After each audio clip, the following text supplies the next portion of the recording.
Hey guys, something I wanted to add to your study of G major today. The last video I showed you how to play a C major scale, but I forgot to explain to you how the G major scale is looking. If you look above these videos in the Canvas course, you can see in standard notation a G major scale.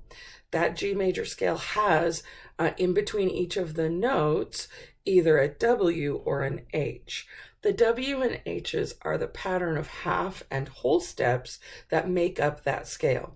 A major scale has the following pattern: a whole step, a whole step, a half step, a whole step, a whole step, a whole step, a half step.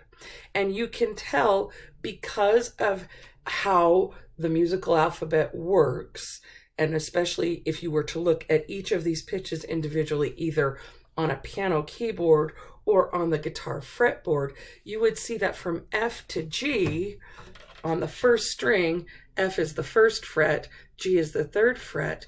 In order to have a half step between the last two pitches, I have to alter that F. I have to raise its pitch by a half step. That's why I have to use the sharp. Remember, that's a sharp and not a hashtag. So make sure that you realize that in order to keep the pattern sounding like a major scale, so that it will follow the same pattern starting on the musical alphabet letter G, I have to have that half step at F, because G to A is a whole step, because G is the open third string and A is on the second fret, right? A to B is a whole step. We have this A to this B. This, you can't really see the interval relationship from the fretboard here because we're in first position. And B to C is a half step, just like we need. C to D is a whole step. It skips a fret.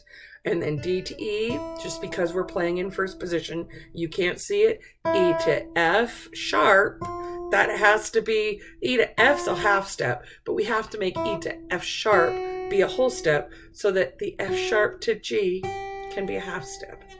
That's how you create a major scale. And you can start on any musical alphabet letter and follow that pattern of whole steps and half steps, and you will get the same sound. Now, some of you might be going, okay, that's awesome, and yet vastly useless knowledge to me. And that's because right now you haven't kind of connected all of the dots. That means that you can figure out how to play any scale on your guitar just by knowing that pattern and knowing what a half and a whole step is. This is how music theory works, how songs get written, how we do all of these things is how we're organizing how the harmony changes throughout a piece. And so it becomes super important to know. Some people think that, I don't know, that it must be really hard to write songs. It's really not as hard as you might think.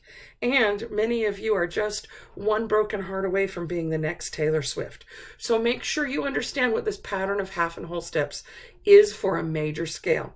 Now, I didn't tell you what the pattern was in the E minor pentatonic because it's a little more complex, but trust me when I tell you there is a pattern. And if we were to do an E minor scale, not the E minor pentatonic, but an E minor scale, it would have an even different pattern for it. But each scale type, the scale sound you want, you can find out what that pattern is and make it anywhere. All right? Good luck trying to make sense of all of this. Like I said, one of y'all is just going to be the next T-Swizzle. I just know it.